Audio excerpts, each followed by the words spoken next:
আগামী ত্রয়োদশ জাতীয় সংসদ নির্বাচনে থাকছে না ইলেকট্রনিক ভোটিং মেশিন ইভিএম। এই সংক্রান্ত সব বিধান বিলুপ্ত করা হয়েছে, তবে ফিরিয়ে আনা হয়েছে না ভোটের বিধান। এছাড়া ফলাফল বাতিল করার বিষয়ে ইসির ক্ষমতা পুনর্বহাল করা হয়েছে। রাজধানীর নির্বাচন ভবনে মুলতবি কমিশন সভা শেষে সাংবাদিকদের এই কথা জানান নির্বাচন কমিশনার আবুল ফজল মোহাম্মদ সানাউল্লাহ। তিনি জানান, আগামী নির্বাচনে নিরাপত্তার দায়িত্বে থাকবে সশস্ত্র বাহিনী। বিস্তারিত আফজল হোসেনের রিপোর্টে।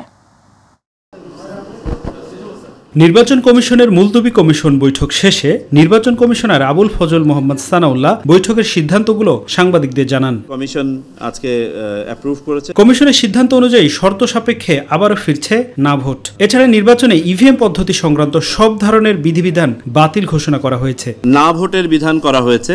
এই না ভোটের বিধানটা হবে যদি কোথাও একজন প্রার্থী হয় বিনা ভোটে নির্বাচিত হবে না।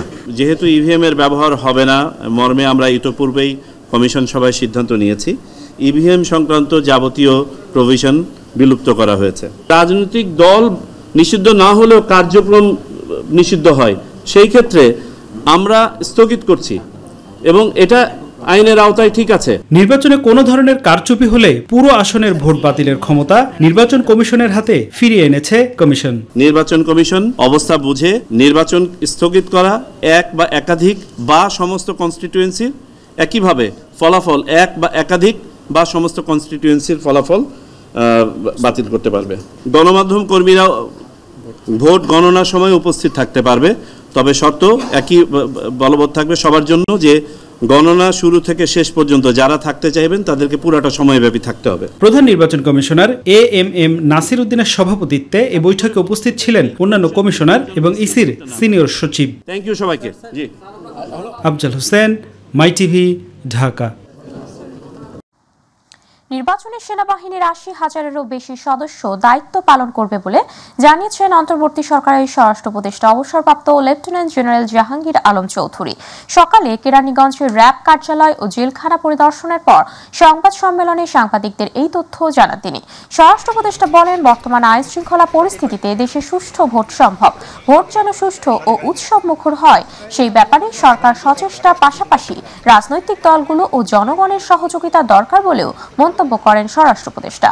আইন শৃঙ্খলা পরিস্থিতি উন্নতি, আপনি যদি এই জুলাই থেকে যদি গত এই জুলাই না আগে জুলাই থেকে দেখেন কি পরিস্থিতি ছিল, ওই থেকে এখনকার পরিস্থিতি অনেক ভালো হয়নি এবং একটা শান্তিপূর্ণভাবে ইলেকশন হবে।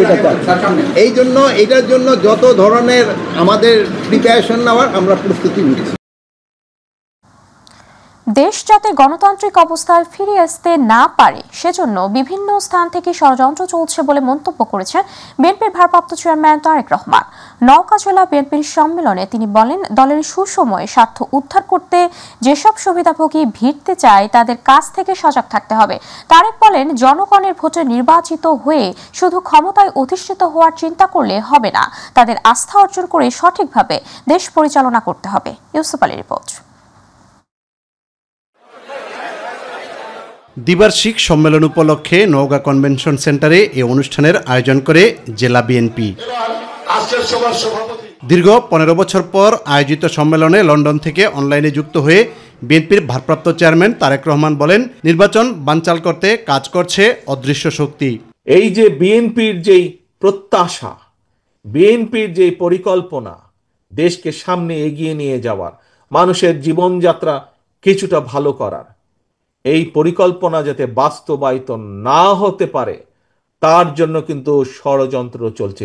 দেশ যাতে গণতান্ত্রিক অবস্থায় ফিরে আসতে না পারে, মানুষের ভোটের অধিকার যাতে বাস্তবায়িত হতে না পারে, সেইটাকেও ভুন্ডল করে দেওয়ার জন্য কিন্তু বিভিন্ন জায়গায় ষড়যন্ত্র চলছে, ষড়যন্ত্র শুরু হয়েছে।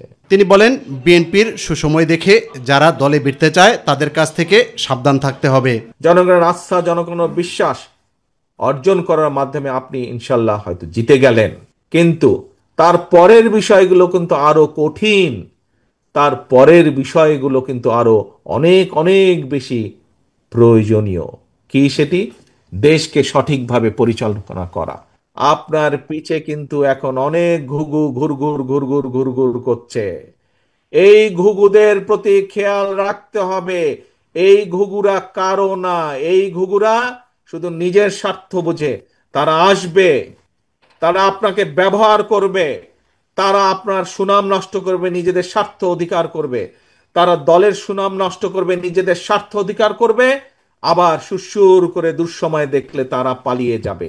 বিএনপির প্রতি মানুষের আস্থা, বিশ্বাস ও ভালোবাসা যাতে ভঙ্গ না হয় সেজন্য সাধারণ মানুষের আকাঙ্ক্ষা পূরণ ও দলের প্রতিটি সদস্যকে বাহির দৃষ্টিতে দেখার আহ্বান জানান দলের ভারপ্রাপ্ত চেয়ারম্যান তারেক রহমান। শহীদ জিয়া, খালেদা জিয়ার প্রত্যেকটি নেতাকর্মী সর্বোচ্চ চেষ্টা করবে জনগণের আস্থা এবং ভালোবাসা, বিশ্বাস ধরে রাখার জন্য সর্বোচ্চ তারা চেষ্টা করবে। আপন ভাই ভাইয়ের মতন, আপন ভাই বোনের মতন ঐক্যবদ্ধ থাকবে। ইউসুফ আলী, মাই টিভি। জুলাই ঘোষণাপত্রকে প্রত্যাখ্যান করে তাতে আওয়ামী লীগ সরকারের 17 বছরের দুঃশাসন, বিটিআর হত্যাচক্র, শাপলা চত্বরের গণহত্যা, 18 সালের নিরাপদ সড়ক আন্দোলন, একই বছর কোটা বিরোধী আন্দোলনের ভূমিকা তুলে ধরার জন্য আহ্বান জানিয়ে যৌথ সংবাদ সম্মেলন করেছেন হেফাজত ইসলামী সহ কয়েকটি রাজনৈতিক এবং সামাজিক সংগঠন। জাতীয় প্রেস ক্লাবের সামনে আয়োজিত সংবাদ সম্মেলনে বক্তারা দাবি করেন, এসব বিষয়ে জুলাই ঘোষণাপত্রে সন্নিবেশিত না করলে অপূর্ণাঙ্গ থাকবে জুলাই ঘোষণাপত্র।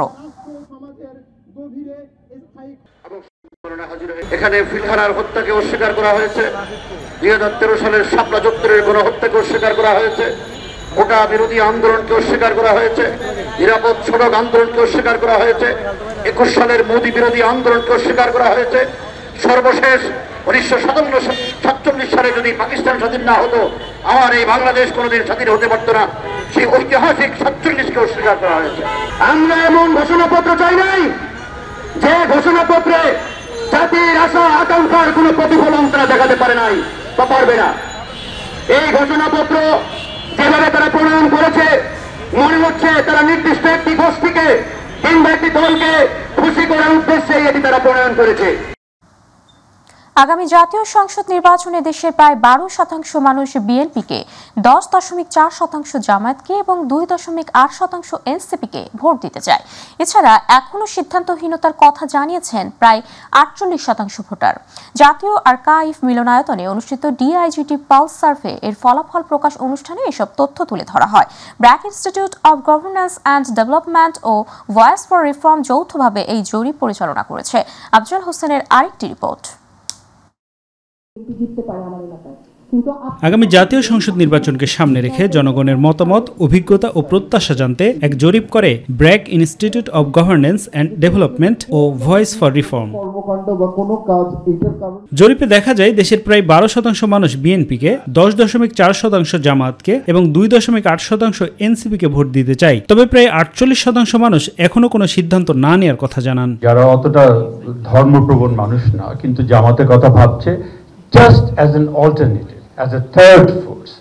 আওয়ামী লীগ, বিএনপি দেখেছি, এখন আরেকটা দল দেখি, ট্রাই করে দেখি, এই ভাবনাটা which is a secular decision। বয়সভিত্তিক জরিপে দেখা যায় 35 বছরের কম বয়সীদের মধ্যে জামায়াতের সমর্থক বেশি, অন্যদিকে 50 বছরের বেশি বয়সীদের মধ্যে বিএনপির জনপ্রিয়তা বেশি। যারা 18 থেকে 25 তাদের মধ্যে ভোটের প্রেফারেন্সে আমরা কি দেখছি? আমরা দেখছি যে তাদের লয়ালিটি এনসিপির প্রতি অন্য গ্রুপের তুলনায় সামান্য একটু বেশি, খুব বেশি কিন্তু না, 2 থেকে 4-এ যাচ্ছে।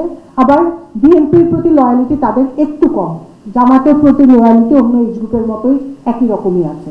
এদিকে জরিপে অংশ নেয় বেশিরভাগ মানুষ সুষ্ঠু নির্বাচন নিয়ে আশাবাদী। 70% বলছেন আগামী জাতীয় নির্বাচন সুষ্ঠু, অবাধ ও নিরপেক্ষ হবে। নির্বাচন সুষ্ঠু হবে না বলে জানিয়েছেন 15% মানুষ। নির্বাচনের সঙ্গে একটা সরকার আসবে, তার বৈধতা থাকবে, সেভাবে মানুষ চিন্তা করে। জরিপে অংশ নেয় 51% মনে করে ভালোমতো সংস্কার করে তারপরে নির্বাচন অনুষ্ঠিত হোক। কিছু জরুরি সংস্কার করে নির্বাচন চাই 17%। বাংলাদেশের মানুষ রাজনৈতিক ক্লাসকে ইন জেনারেল পলিটিক্যাল এলিটদের বিশ্বাস করে না। তারা ভালো করে জানে নির্বাচন হয়ে গেলে একবার আর সংস্কার নিয়ে কোনো কথাবার্তা হবে না, তাই তারা চাচ্ছে নির্বাচনের আগেই সংস্কারগুলো হয়ে যায়। তবে জাতীয় নির্বাচন আগামী ডিসেম্বরের মধ্যে হোক এমন মত দিয়েছেন 32%, আর 2026 সালের ডিসেম্বর অথবা এর পরে নির্বাচন হওয়ার পক্ষে মত দিয়েছে 25%। ডক্টর ইউনূস যে সময়ের মধ্যে নির্বাচন দিতে চেয়েছেন, মানুষজন সেই সময়ের মধ্যে নির্বাচন চায়। সেভাবে যদি দেখেন তাহলে 55% মানুষ এইভাবে চাচ্ছে, মানুষের আর ধৈর্য কুলাচ্ছে না, মানুষ দ্রুত নির্বাচন চাচ্ছে। ওইভাবে যদি দেখেন তাহলে 25%টা হচ্ছে গিয়ে ওই অংশ যে যারা নির্বাচনটা পড়ে যাচ্ছে। 64 জেলায় 5489 জন নারী ও পুরুষের মধ্যে টেলিফোনে এই জরিপ পরিচালিত হয়।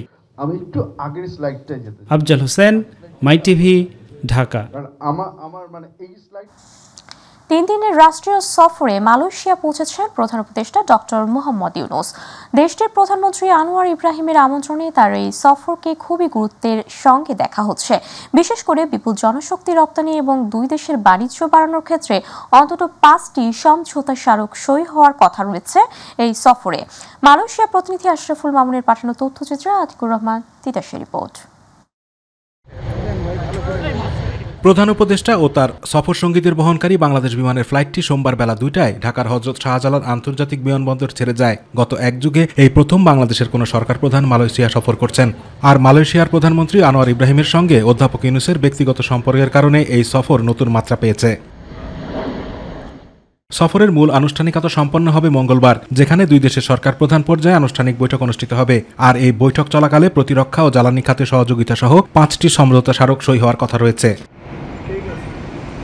মঙ্গলবার বিকেলে অধ্যাপক ইউনূস মালয়েশিয়ায় বসবাসরত প্রবাসী বাংলাদেশিদের সঙ্গে মতবিনিময় করবেন। বুধবার মালয়েশিয়ার ইউনিভার্সিটি কেবাসাং থেকে প্রধান উপদেষ্টাকে সম্মানসূচক ডক্টরেট ডিগ্রি প্রদান করা হবে। এই উপলক্ষে সমাবর্তনে বক্তৃতা দেবেন তিনি।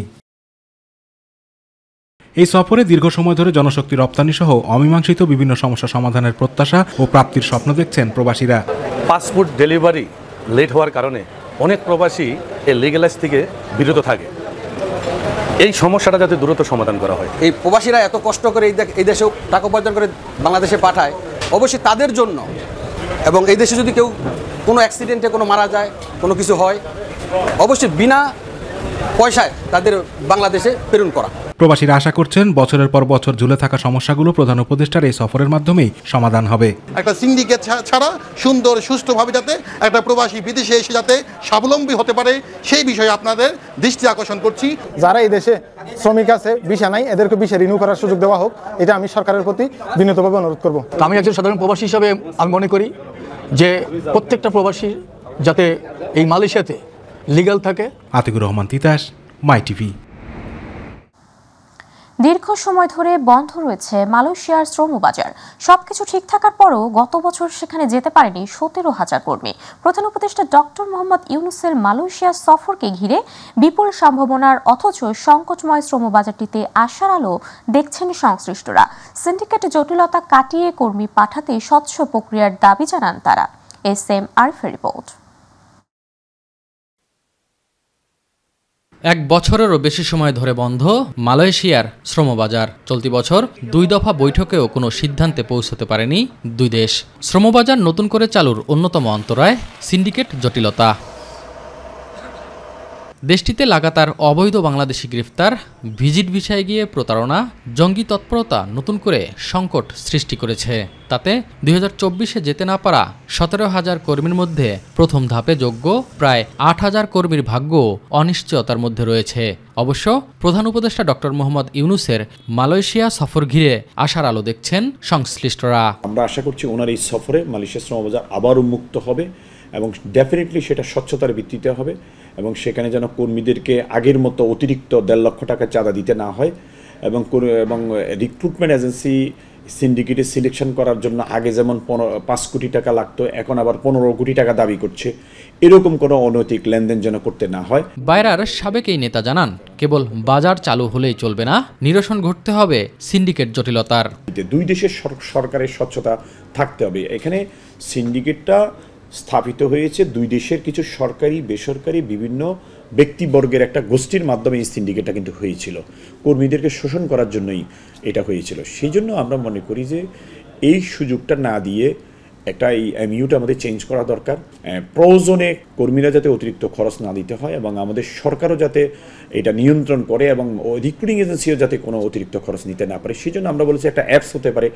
মালয়েশিয়ার শ্রমবাজারে বিপুল জনশক্তি রপ্তানির ব্যাপারে প্রধান উপদেষ্টার সফর গুরুত্বপূর্ণ ভূমিকা রাখবে বলে মনে করেন প্রেস সচিব। আমরা এখন যেটা এমফাসিস দিচ্ছি যাতে আমাদের বাংলাদেশ থেকে আরও স্কিল লেবার নেন এবং যারা বাংলাদেশের হয়ে ওইখানে বাংলাদেশ থেকে মালয়েশিয়ান ইউনিভার্সিটিগুলোতে পড়ালেখা করেন, তারাও যেন ওইখানে ওয়ার্ক অপরচুনিটি পান, সেই বিষয়গুলো আমরা চেষ্টা করছি।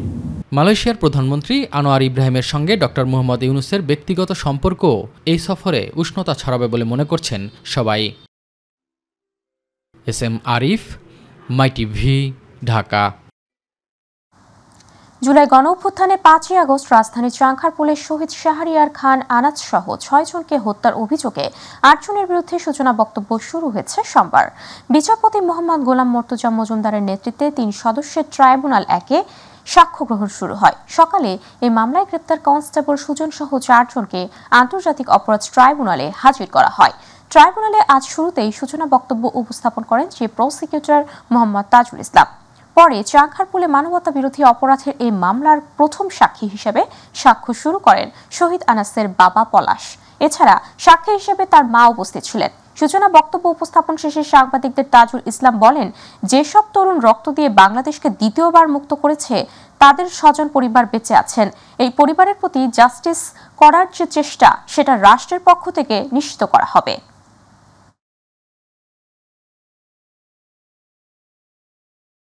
দেখুন, গণহত্যার মামলাতে গণহত্যার সংখ্যা কোনো সময় কোনো একটা মৌলিক বিষয় নয়। 30 লক্ষ মারা গেলেও গণহত্যা, যদি 300 মারা যায় গণহত্যার আইনগত ক্রাইটেরিয়া ফুলফিল করে তাহলে সেটা গণহত্যা। সুতরাং এই সংখ্যাতে কিছু যায় আসছে না। আমরা আদালতের কাছে প্রমাণ করব যে ওয়াইড স্প্রেড এবং সিস্টেম্যাটিক পদ্ধতিতে মানবতা বিরোধী অপরাধের অংশ হিসাবে মানুষকে গুলি করে হত্যা করা হয়েছে কিনা। সেটার সংখ্যা 1000 হতে পারে, সেটার সংখ্যা 1500 হতে পারে, সেটার সংখ্যা আরো বেশি হতে পারে, কম হতে পারে। তার জন্য বিচারিক প্রক্রিয়ায় কোনো প্রভাব পড়বে না, কারণ এটা কোনো সাধারণ মার্ডার কেস নয়। সংখ্যা প্রমাণ করাটা জরুরি নয়, হত্যাকাণ্ড এবং হত্যাকাণ্ডের যে প্রক্রিয়া সেটা প্রমাণ করাটা জরুরি। ডেঙ্গুতে আক্রান্ত হয়ে দেশে গত 24 ঘন্টায় সরকারি হিসেবে আরও 1 জনের মৃত্যু হয়েছে। এ সময় ডেঙ্গু আক্রান্ত 434 জন হাসপাতালে ভর্তি হয়েছেন। সোমবার স্বাস্থ্য অধিদপ্তরের এক সংবাদ বিজ্ঞপ্তিতে এই তথ্য জানানো হয়। এতে বলা হয়, গত 24 ঘন্টায় মারা যাওয়া 1 জন নারী, আর আক্রান্ত ব্যক্তিদের মধ্যে 302 জনই ঢাকা সিটি কর্পোরেশনের বাইরের। চলতি বছর এখন পর্যন্ত ডেঙ্গুতে মারা গেছেন 102 জন, যাদের মধ্যে 59 জন পুরুষ ও 43 জন নারী। দেশে আবারও ভয়াবহ আকারে চোখ রাগাতে শুরু করেছে ডেঙ্গু। দ্রুত গতিতে বাড়ছে সংক্রমণ ও মৃত্যুর সংখ্যা। এখনো সতর্ক হওয়ার সময় আছে জানিয়ে সরকারিভাবে ব্যাপক প্রস্তুতির পাশাপাশি জনসচেতনতার তাগিদ দিয়েছেন বিশেষজ্ঞরা। আরও জানাচ্ছেন জাহিদ আহমেদ বাবু। আবারও ডেঙ্গুর অশনি সংকেত। মৌসুম শুরু হতে না হতেই চলতি বছরের শুরু থেকে এ পর্যন্ত ডেঙ্গুতে আক্রান্ত হয়ে মৃত্যু হয়েছে 98 জন, যার মধ্যে ঢাকায় 55 জন। সবশেষ পরিসংখ্যান বলছে, চলতি বছরে সারা দেশে ডেঙ্গু আক্রান্ত রোগীর সংখ্যা 23,000-এরও বেশি। এর মধ্যে কেবল জুলাই মাসেই আক্রান্ত হন প্রায় 10,500। আর তাই পরিস্থিতি ভয়াবহ হয়ে ওঠার আগে বিজ্ঞানভিত্তিক মশা নিধনের তাগিদ বিশেষজ্ঞের। বলছেন, জোরদার নজরদারি ও কার্যকরী পদক্ষেপ ছাড়া ডেঙ্গু নিয়ন্ত্রণ সম্ভব নয়। প্রতিরোধ করার জন্য স্থানীয় কর্তৃপক্ষের যে উদ্যোগটি নেয়ার কথা সেটি মোটেই নেওয়া হয় নাই। ডেঙ্গু ভাইরাসে যে পরিবর্তনটা এসছে, রোগের লক্ষণে যে পরিবর্তনটা এসছে এবং বাংলাদেশের এডিস মশার যে পরিবর্তনটা এসছে তার উপরে কিন্তু ন্যূনতম কোনো গবেষণা করা হয় নাই। অন্যদিকে কোন ওষুধটি দিয়ে মশার লার্ভা এবং প্রাপ্তবয়স্ক মশা মারা যায় সেটিও কিন্তু সঠিকভাবে নির্ণীত হয়নি। পাশাপাশি চিকুনগুনিয়া শনাক্তের ব্যবস্থা না করা হলে পরিস্থিতি সামাল দেওয়া মুশকিল হতে পারে বলে মনে করছেন ডাক্তার MH চৌধুরী লেলিন। আগে ছিল মৌসুমি বা বর্ষাকালের বৃষ্টির সময়ের রোগ, এখন এটি সাংবাৎসরিক রোগে পরিণত হয়েছে। এখন এই ডেঙ্গু ওর পাশাপাশি চিকুনগুনিয়া পরীক্ষা করার যে সুযোগ সুবিধা এটি সারা দেশে একেবারেই নেই এবং কেন যেন রহস্যজনকভাবে স্বাস্থ্য মন্ত্রণালয় এবং অধিদপ্তর এই জায়গাটায় নিঃস্ব। কেবল সরকারি উদ্যোগ নয়, ডেঙ্গু সহ মশাবাহিত রোগ থেকে বাঁচতে সচেতন থাকতে হবে ব্যক্তি পর্যায়েও। জাহিদ আহমেদ বাবু, মাইটিভি, ঢাকা। রাজধানীর পল্লবীতে পুলিশ হেফাজতে নির্যাতনে নিহত গাড়ি চালক ইশতিয়াক হোসেন জনি হত্যা মামলায় পল্লবী থানার তৎকালীন উপপরিদর্শক জাহিদুর রহমান ও ASI কামরুজ্জামানের যাবজ্জীবন কারাদণ্ড বহাল রেখেছেন হাইকোর্ট। আরেক আসামি ASI রাশেদুল হাসানের যাবজ্জীবন দণ্ড কমিয়ে 10 বছরের কারাদণ্ড দিয়েছেন আদালত। একই সঙ্গে আরেক আসামি পুলিশের সোর্স রাসেলকে 7 বছরের সাজা থেকে খালাস দিয়েছেন হাইকোর্ট। অপর আসামি সুমন সাজা ভোগ করে আগেই কারাগার থেকে বেরিয়ে গেছেন। সোমবার বিচারপতি এস.এম. কুদ্দুস-জামান ও বিচারপতি এ.কে.এম. রবিউল হাসানের সমন্বয়ে গঠিত হাইকোর্ট বেঞ্চ এই রায় ঘোষণা করেন। 5 জন আসামিকে এই মামলায় সাজা দেওয়া হয়েছে, তার মধ্যে 3 জন আসামি আপিল করেছে, 1 জন আসামি সাজা ভোগ করে চলে গেছে, আর একজন পলাতক আছে কামরুজ্জামান মিন্টু।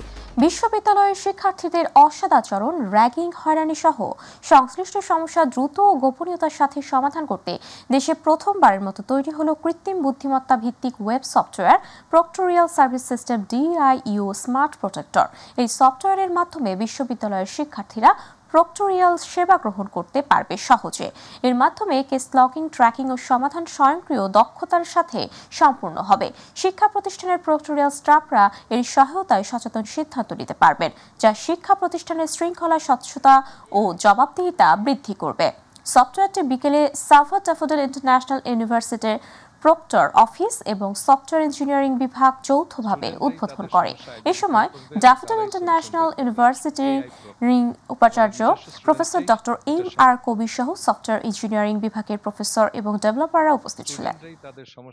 যেখানে এআই ইনভলভমেন্ট থাকবে এবং যে কোনো সমস্যা 24/7 স্টুডেন্টরা জিজ্ঞেস করতে পারবে এবং সেই অনুযায়ী সে উত্তর পাবে এবং গাইডেন্সটাও পাবে। আর্টিফিশিয়াল ইন্টেলিজেন্সের মাধ্যমে করার কাজ করে যাচ্ছিলাম এবং সেটারই আজকে বেটা ভার্সন, মানে ফার্স্ট ভার্সনটা উন্মুক্ত করা হলো। আমাদের স্টুডেন্ট দিয়ে ক্রিয়েটেড, এখন পুরো ফ্যাকাল্টি এবং স্টুডেন্টরা একসাথে মিলে ব্যবহার করতে পারবে। দর্শক, এবারে প্রবাস সংবাদ।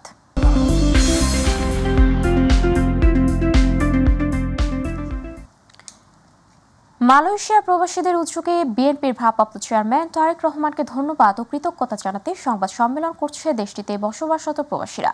জুলাই-আগস্ট মাসে বাংলাদেশের গণ আন্দোলনে প্রবাসীদের সক্রিয় ভূমিকা ও অবদানের স্বীকৃতি স্বরূপ তারেক রহমান এক বক্তব্যে বিশ্বের সকল প্রবাসীদের ভূয়সী প্রশংসা করেন। প্রতিনিধি আশরাফুল মামুন জানান, প্রবাসীদের পক্ষ থেকে বিশিষ্ট ব্যবসায়ী M. রহমান রাজীব ও চিত্রনির্মাতা লেখক জাফর ফিরোজের উদ্যোগে বুকিত বিনতাং কুয়ালালামপুরের একটি রেস্টুরেন্টে এই সংবাদ সম্মেলন অনুষ্ঠিত হয়।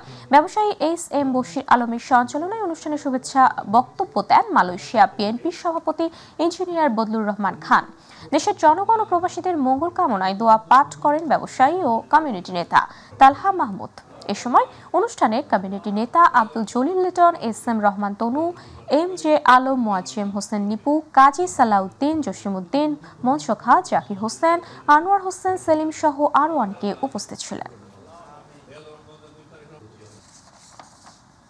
কক্সবাজার 3 আসনের সাবেক সংসদ বিএনপির কেন্দ্রীয় কমিটির মৎস্যজীবী বিষয়ক সম্পাদক লুৎফর রহমান কাজলকে সংবর্ধনা দিয়েছেন সৌদি আরবের মক্কা প্রবাসীরা। তিনি সপরিবারে ও দলীয় নেতাকর্মীদের নিয়ে পবিত্র ওমরা পালনে গেলে সৌদি আরব মক্কা প্রবাসী কল্যাণ সংগঠনগুলোর নেতৃবৃন্দের সাথে সৌজন্য সাক্ষাৎ অনুষ্ঠিত হয়। প্রতিনিধি M. সাইফুল ইসলাম জানান, মক্কা প্রবাসী ব্যবসায়ী নেতা ও রামু উপজেলা বিএনপির আহ্বায়ক কমিটির সদস্য ফরিদুল আলমের নেতৃত্বে জাতীয়তাবাদী স্বেচ্ছাসেবক দল কক্সবাজার জেলা শাখার সদস্য সচিব সরওয়ার রমনের সঞ্চালনায় সংবর্ধিত অতিথিদের শুভেচ্ছা জানান কক্সবাজারের খুরশকুল প্রবাসী কল্যাণ সমিতির প্রতিষ্ঠাতা ও প্রধান উপদেষ্টা হাফেজ নুরুল আফসার নুরি, সভাপতি আব্দুল হাকিম, উপদেষ্টা নুরুল হুদা, আব্দুল গফুর, আবুল কালাম, রেজাউল করিম আলম, মোহাম্মদ রবিউল্লাহ, মোহাম্মদ সোহেল সহ আরও অনেক সদস্যরা।